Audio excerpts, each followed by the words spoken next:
கிறிஸ்துவுக்குள் பிரியமானவர்களே, இந்த புதிய நாளிலும் கூட நாம் தியானிக்கும்படியாக எடுத்துக்கொள்ளப்பட்ட வேத பகுதி பரிசுத்த மத்தேயு 14ஆம் அதிகாரம் 18ஆம் வசனம். அவைகளை என்னிடத்தில் கொண்டு வாருங்கள். என்னிடத்தில் இருக்கிற இந்த சிறிய தொகையை வைத்து எப்படி இந்த தொழிலை நான் செய்யப்போகிறேன்? என்னுடைய இந்த கொஞ்ச வருமானம் என்னுடைய ஒரு மாத குடும்ப தேவையை எப்படி சந்திக்கும்? என்னிடத்தில் இவைகளே அல்லாமல் வேறொன்றும் இல்லையே என ஏங்குகின்ற நிலை இந்த உலகத்திலுள்ள ஒவ்வொருவருக்கும் ஏதாவது ஒரு சூழலில் வந்து கொண்டுதான் இருக்கின்றது. மிகப்பெரிய தேவையை நம்மிடத்தில் இருக்கின்ற சிறிய குறைவான ஆதாரத்தை வைத்து எப்படி சந்திப்பது என்ற பயம், ஏக்கம் அனைவருக்கும் எழுகின்றது.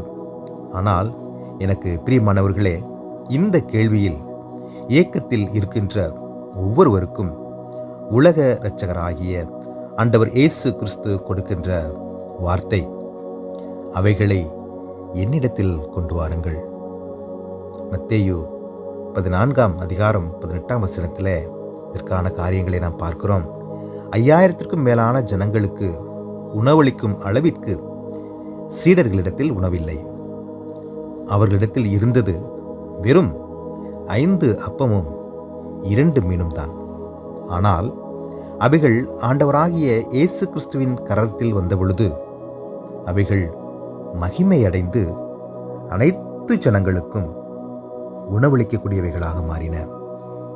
ஒரு சில விசுவாசிகள், நான் இந்த பணியை ஆரம்பிக்கும் பொழுது வெறும் சிறிய தொகைதான் என்னிடத்தில் இருந்தது. ஆனால் நாங்கள் நம்பிக்கையோடு விசுவாசித்து ஜெபித்து இதனை ஆரம்பித்தோம். இந்த அளவுக்கு இந்த பணி எவ்வளவாய் வளர்ந்ததென்று எங்களால் நம்பவே முடியவில்லை என சொல்லும் சாட்சிகளை அனுதினமும் கேட்டுக்கொண்டுதான் இருக்கின்றோம். இன்றும் கூட உங்களின் மிகப்பெரிய தேவைகளை சந்திப்பதற்கான மிகப்பெரிய ஆதாரம் உங்களிடத்தில் இல்லாமல் இருக்கலாம். ஆனால் எனக்கு அன்பானவர்களே, உங்களிடத்தில் இருக்கின்ற ஆதாரத்தை வல்லமையும் பராக்கிரமமும் ஜீவனும் உள்ள தேவனுடைய கரத்தில் ஜெபத்தோடு ஒப்படையுங்கள். உங்கள் குறைவை நிறைவாக்க வல்லமையுள்ள தேவன் மீதியானவைகளை பார்த்து கொள்வார். தேவன் தாமே இந்த நாளை ஒரு அற்புதமான நாளாக இதனை கேட்டுக்கொண்டிருக்கிற ஒவ்வொருவருக்கும் ஆசீர்வதித்து கொடுப்பாராக. ஆண்டவரை நோக்கி நாம் வேண்டுதல் செய்வோம். கிருபையும் இரக்கமும் நிறைந்த எங்கள் அன்பின் கடவுளே, இந்த புதிய நாளுக்காய் நாங்கள் நன்றி சொல்லுகிறோம். எங்களிடத்தில் ஆண்டவரே இருப்பவைகள் குறைவாகத்தான் இருக்கிறது.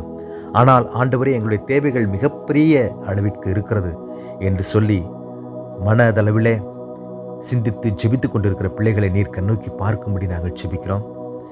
எங்களிடத்தில் இருக்கிற எல்லாவற்றையும் உம்முடைய கரத்தில் ஒப்படைக்கிற ஒரு ஆவியை நீர் கொடுக்கும்படி நாங்கள் ஜெபிக்கிறோம். என்ன காரியமாக இருந்தாலும், எவ்வளவு பெரிய காரியங்களாக இருந்தாலும், அவைகள் உம்முடைய கரத்திலே வரும் பொழுது அவைகள் வல்லமையடைந்து மகிமையடைந்து எல்லா தேவைகளையும் சந்திக்கும் என்கிற விசுவாசத்தை, நம்பிக்கையை இதனை கேட்டுக்கொண்டிருக்கிற ஒவ்வொரு பிள்ளைகளுக்கும் நீர்த்தாமே பரத்திலிருந்து கட்டளையிடும்படி, இந்த நாளையுமாய் உடைய பிள்ளைகளுக்கு நீர்த்தாமே ஆசீர்வதித்து கொடுக்கும்படி மீட்பெரும் இரட்சகருமாகிய இறைமகன் இயேசு கிறிஸ்துவின் வழி ஜெபிக்கிறோம் எங்கள் ஜீவனுள்ள கடவுளே. ஆமென்.